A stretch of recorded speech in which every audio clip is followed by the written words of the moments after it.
আমি বলছি, আল্লাহ তাআলা হযরত ঈসা আলাইহিস সালামকে স্পষ্ট নিদর্শনসমূহ দান করেছিলেন এবং তাকে পবিত্র আত্মা দ্বারা সাহায্য করেছিলেন। এই পবিত্র আত্মা বলতে মূলত হযরত জিবরাইল আলাইহিস সালামকেই বোঝানো হয়েছে। অর্থাৎ প্রত্যেক রাসূলের সঙ্গে একজন নবী এসেছেন, যিনি এমন শিক্ষা ও বিধান নিয়ে এসেছেন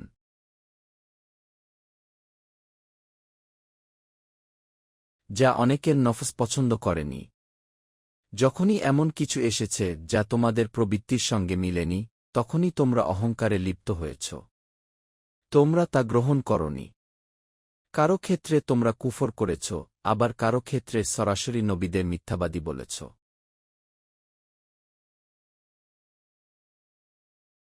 আমি আরও বলছি, ইতিহাস সাক্ষ্য দেয়, তোমরা কিছু নবীকে শুধু অস্বীকারই করনি, বরং তাদের হত্যা পর্যন্ত করেছ।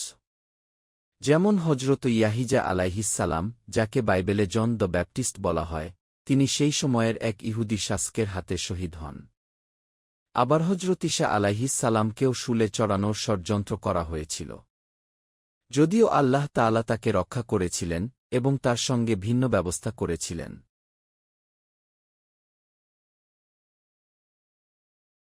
কিন্তু তারা অন্তত চেষ্টা করেছিল তাকেও হত্যা করার। এভাবে আমি বলছি, বনী ইসরায়েলের বিরুদ্ধে একটি দীর্ঘ অভিযোগপত্র রয়েছে, যার ফলস্বরূপ তারা আল্লাহ প্রদত্ত সেই মর্যাদাপূর্ণ অবস্থান থেকে অপসারিত হয়েছে।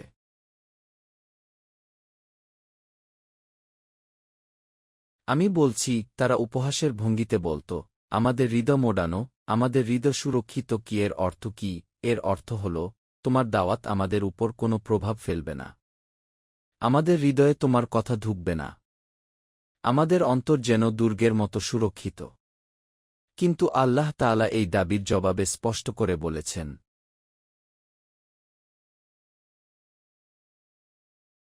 প্রকৃত সত্য হল, আল্লাহ তাদের উপর লানত করেছেন। তাদের কুফরের কারণেই তারা এই অভিশাপের আওতায় পড়েছে। আর বাস্তবতা হল, তাদের মধ্য থেকে খুব অল্প সংখ্যকই ঈমান আনবে এবং মুহাম্মদ সাল্লাল্লাহু আলাইহি ওয়াসাল্লাম এর উম্মাহতে শামিল হবে।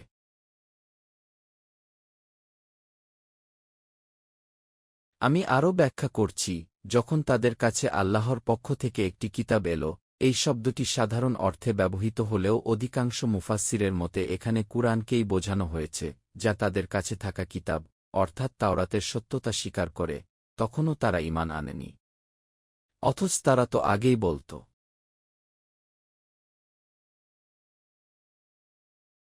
শেষ নবীর আগমনের মাধ্যমে আমরা আমাদের শত্রুদের পরাজিত করব। তারা মদিনার আউস ও খায়রাজ গোত্রকে বলত, আজ তোমরা আমাদের উপর প্রভাবশালী, কিন্তু যখন সেই শেষ নবী আসবেন, আমরা তার সঙ্গে মিলিত হয়ে তোমাদের পরাজিত করব।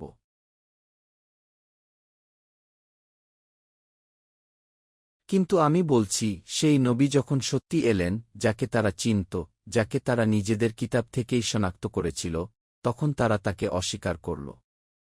কারণ একটাই, তিনি বনী ইসরায়েলের নন, তিনি ছিলেন বনী ইসমাইলের সন্তান। তাদের ধারণা ছিল, নবুয়তের এই মর্যাদা একান্তই তাদের বংশগত সম্পত্তি। তাই ঈর্ষা ও হিংসার বশবর্তী হয়ে তারা মুহাম্মদ সাল্লাল্লাহু আলাইহি ওয়াসাল্লামকে অস্বীকার করল।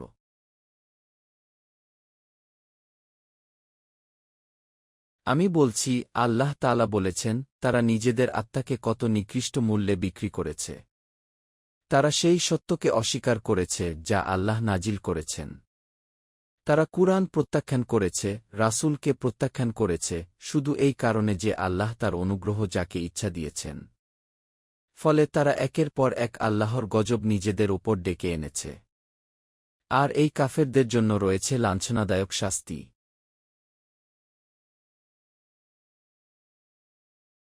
আমি বলছি, যখন তাদের বলা হয়, আল্লাহ যা নাজিল করেছেন তাতে ঈমান আনো, তখন তারা বলে, আমরা শুধু আমাদের উপর যা নাজিল হয়েছে সেটাতেই বিশ্বাস করি। কি এর বাইরে যা কিছু আছে, সব তারা প্রত্যাখ্যান করে।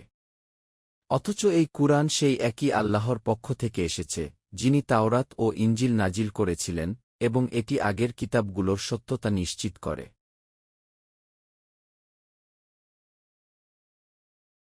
আমি প্রশ্ন তুলে বলছি, তাহলে তোমরা নবীদের হত্যা করলে কেন? যদি তোমরা সত্যিই তাদের উপর ঈমান এনে থাকো, তবে কেন হরত জাকারিয়া আলাইহিসসালাম এবং হরত ইয়াহিজা আলাইহিসসালামকে হত্যা করলে?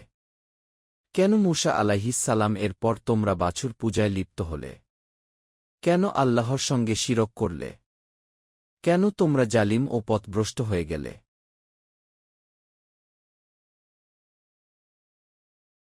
আমি স্মরণ করিয়ে দিচ্ছি সেই সময়ের কথা, যখন আল্লাহ তোমাদের কাছ থেকে অঙ্গীকার নিয়েছিলেন এবং পাহাড় তোমাদের মাথার উপর তুলে ধরেছিলেন।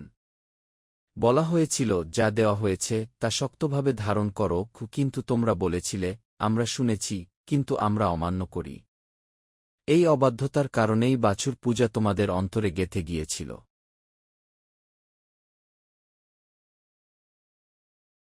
আমি বলছি, যদি তোমরা দাবি করো যে আখিরাতের ঘর শুধু তোমাদের জন্য, তাহলে মৃত্যুকে কামনা করো। যে ব্যক্তি নিশ্চিত জানে তার জান্নাত নিশ্চিত, সে কি দুনিয়ায় থাকতে চাইবে? কিন্তু তারা কখনোই মৃত্যুকে কামনা করবে না, কারণ তারা জানে তাদের হাত কি পাঠিয়েছে আখিরাতের জন্য।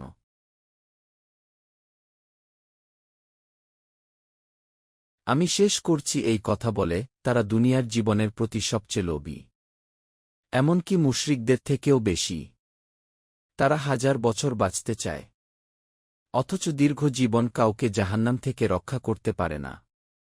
আল্লাহ তাদের সব কাজ দেখছেন। ইহুদিদের ক্ষেত্রেও ঠিক একই ঘটনা ঘটেছিল। তারা মনে করত যে জিব্রাইল আলাইহিসসালাম নিজের সিদ্ধান্তে এই ওহী নিয়ে এসেছেন, যেন এটা তার নিজস্ব কোনো কাজ। তারা বলত, এই ওহী তো আমাদের মধ্য থেকেই কারো কাছে আসার কথা ছিল, কিন্তু কেন তা ইসমাইল আলাইহিসসালামের বংশধর মুহাম্মদ সাল্লাল্লাহু আলাইহি ওয়াসাল্লামের কাছে গেল? তারা জিব্রাইল আলাইহিসসালামের উপর দোষ চাপাত,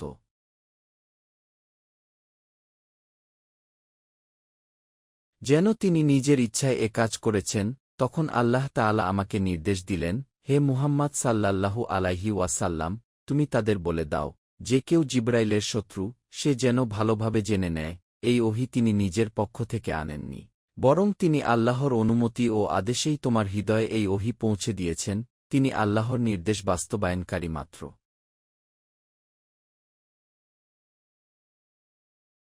আমি তাদের জানিয়ে দিই, এই কুরআন কোনো নতুন বা বিচ্ছিন্ন বাণী নয়, বরং এটি সেই সব কিতাবের সত্যায়ন করে যা তাদের কাছে আগে থেকেই ছিল, তাওরাত ও ইনজিল।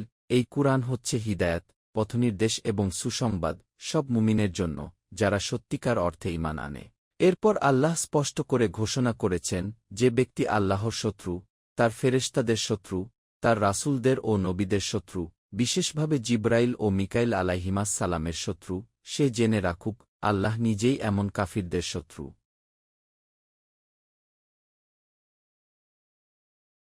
আমি স্পষ্টভাবে বুঝিয়ে দিই, তারা আসলে আল্লাহর সঙ্গে শত্রুতা করছে। তারা নিজেদের জন্য আল্লাহ সুবহানাহু ওয়া তাআলার শত্রুতা কিনে নিচ্ছে। এরপর আল্লাহ বলেন, হে মুহাম্মদ সাল্লাল্লাহু আলাইহি ওয়াসাল্লাম, আমি তোমার কাছে সুস্পষ্ট আয়াত নাজিল করেছি। আর এই আয়াতগুলোকে অস্বীকার করে কেবল তারাই, যারা ফাসিক, অবাধ্য, সীমালঙ্ঘনকারী ও বিদ্রোহী স্বভাবের। এই আয়াতগুলো এতই পরিষ্কার, এতই আত্মপ্রকাশ্য যে স্বাভাবিক বিবেকসম্পন্ন কেউ এগুলো অস্বীকার করতে পারে না। কেবল যাদের হৃদয়ে বিদ্রোহ আর অবাধ্যতা জমে আছে, তারাই এগুলো অস্বীকার করে।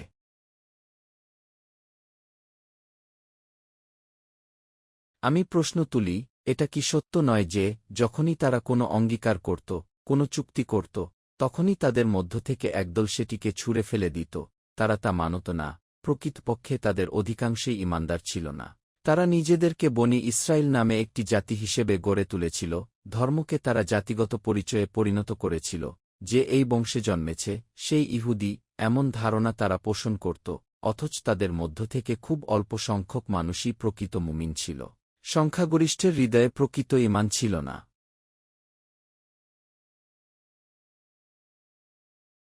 আমি বলি, আজ আমাদের অবস্থাও কি আলাদা? 1 বিলিয়নেরও বেশি মুসলমান রয়েছে পৃথিবীতে, কিন্তু তাদের মধ্যে কয়জনের আছে প্রকৃত ঈমান? কয়জনের আছে আখিরাতের বিশ্বাস, বিচার দিবসের বাস্তব উপলব্ধি, ওহীর প্রতি পূর্ণ আস্থা? সংখ্যায় আমরা অনেক, কিন্তু প্রকৃত ঈমানদার কয়জন? এই প্রশ্ন আমাদের নিজেদেরই করা উচিত। আগের উম্মতের অবস্থাও এমনই ছিল।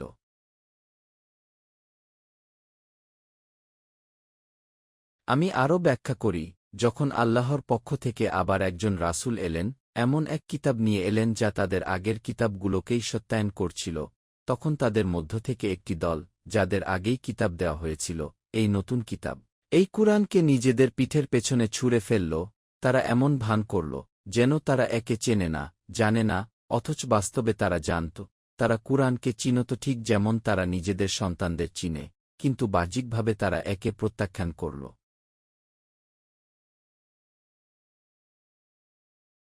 আমি বলি, যখন কেউ সত্যকে ছেড়ে দেয়, তখন সেখানে অবশ্যই মিথ্যা এসে জায়গা নেয়।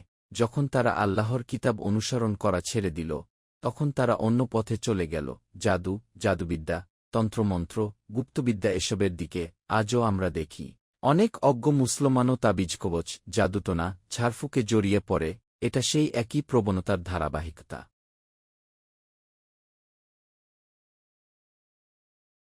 আমি ব্যাখ্যা করি, আল্লাহর কিতাব পিঠের পেছনে ছুঁড়ে ফেলার পর তারা অনুসরণ করল শয়তানদের শিক্ষা, যা তারা সুলাইমান আলাইহিসসালামের যুগে ছড়িয়েছিল। আজও আমরা দেখি সুলাইমানি নকশা, সুলাইমানি তাবিজ ইত্যাদি নামে এসব জাদু চালু আছে, যেন এসব কিছু হজরত সুলাইমান আলাইহিসসালাম থেকেই এসেছে। অথচ কুরআন স্পষ্টভাবে বলে, এটা কুফরি। সুলাইমান আলাইহিসসালাম কখনও কুফরি করতে পারেন না।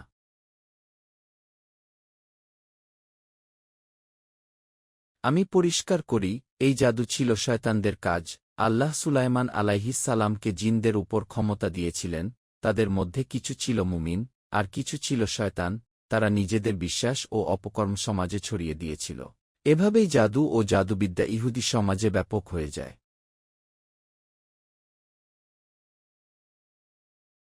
আমি বলি, এটাই আল্লাহর সুন্নাহ। যখন কোনো সমাজে ভ্রান্তি ছড়িয়ে পড়ে, তখন আল্লাহ সেই সমাজকে বড় পরীক্ষায় ফেলেন। সেই পরীক্ষার অংশ হিসেবেই আল্লাহ হারুত ও মারুত আলাইহিমাস-সালাম নামের দুই ফেরেশতাকে বাবিলনে পাঠালেন ইহুদিদের বন্দিত্বকালে, যখন বুক্ত নাসর জেরুজালেম ধ্বংস করে তাদের বাবিলনে বন্দী করে এনেছিল।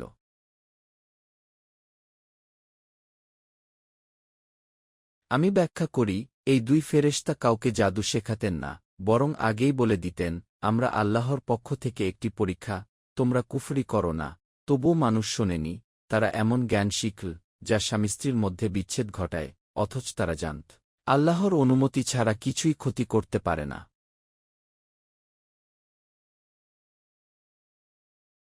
আমি জোর দিয়ে বলি, এটা ঈমানের অংশ। কোনো খাবার, কোনো ওষুধ, কোনো জাদু, কিছুই আল্লাহর অনুমতি ছাড়া কাজ করে না। তারা এমন জিনিস শিখল যা তাদের ক্ষতি করল, উপকার করল না। তাওরাতে তাদের বলা হয়েছিল, যে এই পথ অবলম্বন করবে, তার জন্য আখিরাতে কোনো অংশ নেই। তারা নিজেদের আত্মা বিক্রি করে দিয়েছিল, অথচ বুঝতে পারেনি তারা কি ভয়ঙ্কর ক্ষতি করছে।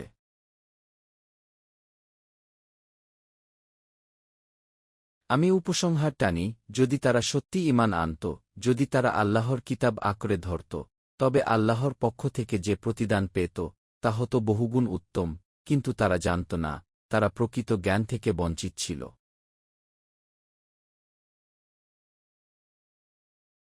সবশেষে আমি বলি, উত্তর আমেরিকার ইসলামিক অর্গানাইজেশন আইওয়ানে কুরআনকে মুসলমানদের হৃদয়ে পুনর্জীবিত করতে এবং অমুসলিমদের কাছে এর বার্তা পৌঁছে দিতে কাজ করে। একজন মুসলমানের দায়িত্ব চার স্তরের: ঈমান গঠন, পূর্ণ আনুগত্যে জীবনযাপন, ইসলামের দাওয়াত দেওয়া এবং ন্যায়ভিত্তিক সমাজ প্রতিষ্ঠার চেষ্টা করা। আইওয়ানে এই দায়িত্ব পালনে মুসলমানদের সহায়তা করতে কাজ করছে, প্রথমে নিজেদের জন্য, তারপর পরিবার, সমাজ এবং সমগ্র মানবতার জন্য। আমাদের চূড়ান্ত লক্ষ্য একটাই, আল্লাহর সন্তুষ্টি ও আখিরাতের মুক্তি।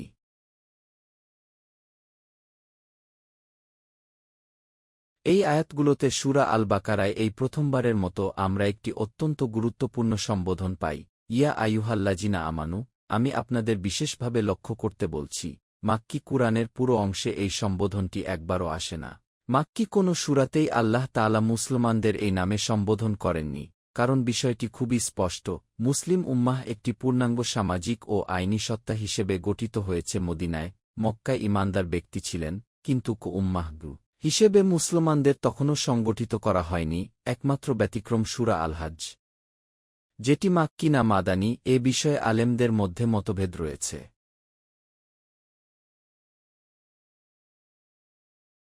এখানে প্রথমবার আল্লাহ তাআলা সমগ্র মুসলিম উম্মাহকে সম্বোধন করছেন। লক্ষ্য করার বিষয় হল, এই সম্বোধনের আওতায় শুধু খাঁটি মুমিনরাই নন, বরং আইনগতভাবে মুসলিম সমাজের অন্তর্ভুক্ত সবাই, মুসলমান, দুর্বল ঈমানদার, এমনকি মুনাফিকরাও এই সম্বোধনের মধ্যে অন্তর্ভুক্ত। তাই আমি এই বাক্যটির অনুবাদ করতে বেশি পছন্দ করি এভাবে: হে তোমরা, যারা ঈমানের দাবি করো, অর্থাৎ যারা বিশ্বাস করার ঘোষণা দাও, যারা নিজেদেরকে মুমিন বলে পরিচয় দাও।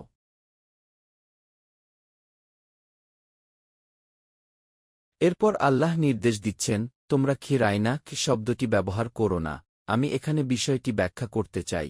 এই শব্দটি আরব সমাজে প্রচলিত ছিল। কেউ যখন বক্তার কথা ঠিকমতো শুনতে পেত না, তখন সে বলত গিরাইনা, যার অর্থ হতো, একটু অপেক্ষা করুন, আমাকে সুযোগ দিন। আবার বলুন, আজ আমরা যেমন বলি, এক্সকিউজ মি, কিন্তু ইহুদিরা এই শব্দটির উচ্চারণ বিকৃত করে অপমানসূচক অর্থে ব্যবহার করত।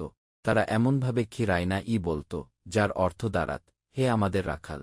এর মাধ্যমে তারা নবী মুহাম্মদ সাল্লাল্লাহু আলাইহি ওয়াসাল্লামকে অপমান করত।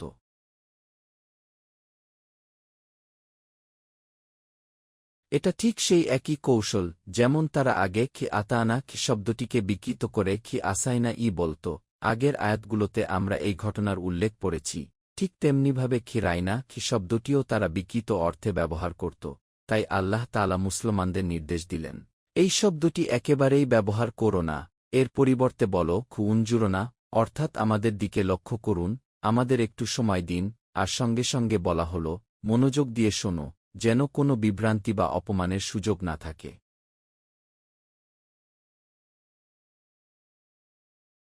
এরপর আল্লাহ বলেন, যারা এই শব্দগুলোর অপব্যবহার করে, যারা কুফরি অবলম্বন করেছে, তাদের জন্য রয়েছে কঠিন ও যন্ত্রণাদায়ক শাস্তি। এই কাফিররা, তারা আহলে কিতাব হোক, ইহুদি বা খ্রিস্টান হোক, কিংবা মুশরিক আরব হোক, কেউই চায় না যে তোমাদের উপর তোমাদের প্রতিপালকের পক্ষ থেকে কোনো কল্যাণ নাজিল হোক। অথচ এই কুরআন, এই ওহী, এটাই আল্লাহর সবচেয়ে বড় নিয়ামত। কিন্তু তারা এটা সহ্য করতে পারে না। তারা মেনে নিতে পারে না যে আল্লাহ তার অনুগ্রহ যাকে ইচ্ছা তাকে দান করেন। আল্লাহই তার রহমতের মালিক, আর আল্লাহ মহান অনুগ্রহের অধিকারী।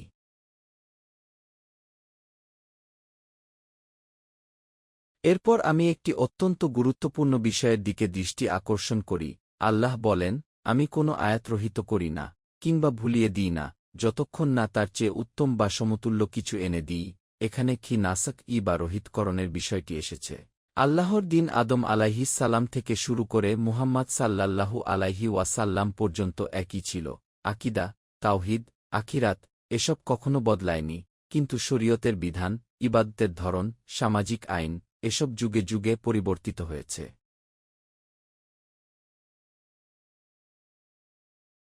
ইহুদিদের শরীয়তে সালাতের ধরন একরকম ছিল, আমাদের শরীয়তে তা ভিন্ন। মুসা আলাইহিস সালামের উম্মতের রোজার বিধান একরকম ছিল, আমাদের শরীয়তে তা ভিন্ন। এই পরিবর্তনই শরীয়তের বিকাশ। ইহুদিরা এই বিষয়টিকে আপত্তির জায়গা বানিয়েছিল। তারা বলত, যদি মুসা আল্লাহর নবী হন, যদি তাওরাত আল্লাহর কিতাব হয়, তাহলে শরীয়ত কেন বদলানো হল? কেন শুরু থেকেই চূড়ান্ত শরীয়ত দেওয়া হল না?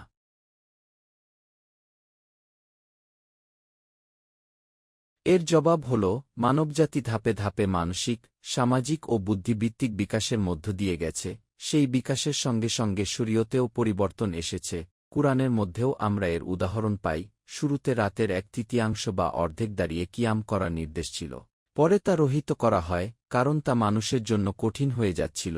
এভাবেই মুহাম্মাদি শরীয়ত ধাপে ধাপে পূর্ণতা লাভ করেছে। সূরা আল বাকারায় আমরা এর নকশা পাই, আর সূরা আল মাইদায় পাই এর চূড়ান্ত রূপ।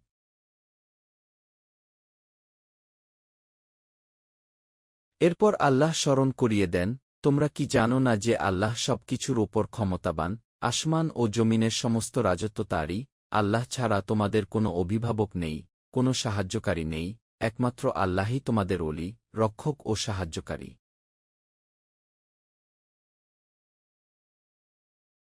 এরপর প্রশ্ন করা হয়, তোমরা কি তোমাদের রাসূলের কাছে এমন প্রশ্ন করতে চাও, যেমন আগে মুসা আলাইহিস সালামের কাছে করা হয়েছিল? কেউ যদি ঈমানের বদলে কুফর বেছে নেয়, সে অবশ্যই সরল পথ থেকে বিচ্যুত হয়েছে। এই আয়াত ইহুদি ও মুসলমান উভয়ের জন্যই সতর্কবার্তা।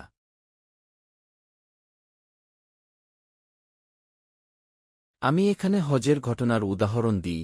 যখন হজ ফরজ করা হল, একজন সাহাবী রাদিয়াল্লাহু আনহু প্রশ্ন করলেন, এটা কি প্রতি বছর ফরজ? নবী মুহাম্মদ সাল্লাল্লাহু আলাইহি ওয়াসাল্লাম নীরব থাকলেন। বারবার প্রশ্ন করার পর তিনি বললেন, আমি যদি হ্যাঁ বলতাম, তবে তা চিরকালের জন্য ফরজ হয়ে যেত। আল্লাহ তোমাদের উপর বোঝা দিতে চান না, অথচ তোমরা নিজেরাই বোঝা বাড়াতে চাও।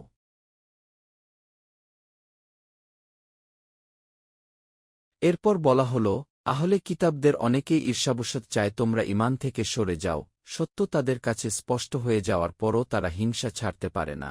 তাই নির্দেশ দেওয়া হল, তোমরা তাদের ক্ষমা করো, উপেক্ষা করো, আল্লাহর চূড়ান্ত ফয়সালা না আসা পর্যন্ত ধৈর্য ধরো। এটি ছিল মদিনায় শান্তি রক্ষার একটি কৌশলগত নির্দেশ।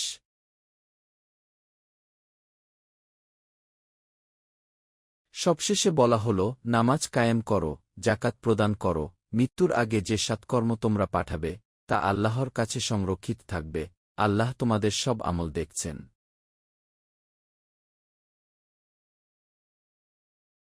এরপর বলা হল, ইহুদি ও খ্রিস্টানরা বলে শুধু তারাই জান্নাতে যাবে, এটা তাদের কল্পনা মাত্র। তাদের বলা হল, তোমরা প্রমাণ নিয়ে এসো, প্রকৃত মুক্তি তারই, যে আন্তরিকভাবে আল্লাহর কাছে নিজেকে সমর্পণ করে, তার জন্য কোনো ভয় নেই, কোনো দুঃখ নেই।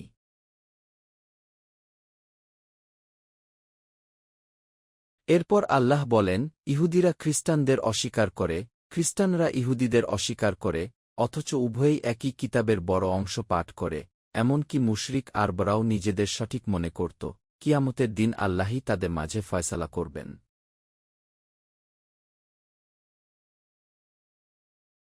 এরপর মসজিদুল হারামের প্রসঙ্গ আসে। যারা আল্লাহর ঘরে আল্লাহর নাম নিতে বাধা দেয়, তারাই সবচেয়ে বড় জালিম। কুরাইশরা মুসলমানদের মসজিদুল হারামে প্রবেশে বাধা দিয়েছিল, অথচ এই ঘর নির্মিত হয়েছিল ইব্রাহিম ও ইসমাইল আলাইহিমাস সালামের মাধ্যমে একমাত্র আল্লাহর ইবাদতের জন্য।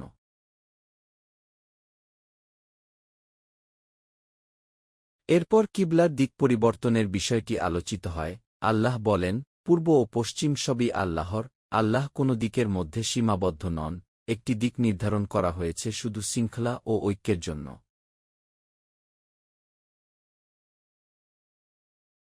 সবশেষে আল্লাহর সন্তান হওয়ার দাবির কথা আসে। খ্রিস্টানরা ঈসা আলাইহিস সালামকে আল্লাহর পুত্র বলে, আর মুশরিকরা ফেরেশতাদের আল্লাহর কন্যা বলে।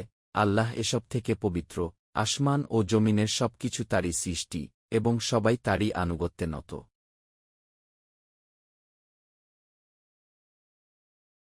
এখানে আমি উল্লেখ করি, খালক আর ইবদা এই দুটি শব্দের পার্থক্য। খালক মানে বিদ্যমান বস্তু থেকে সৃষ্টি, আর ইবদা মানে একেবারে কিছুই না থেকে সৃষ্টি করা। আল্লাহ আসমান ও জমিন সৃষ্টি করেছেন ইবদার মাধ্যমে, অস্তিত্বহীনতা থেকে অস্তিত্বে এনেছেন।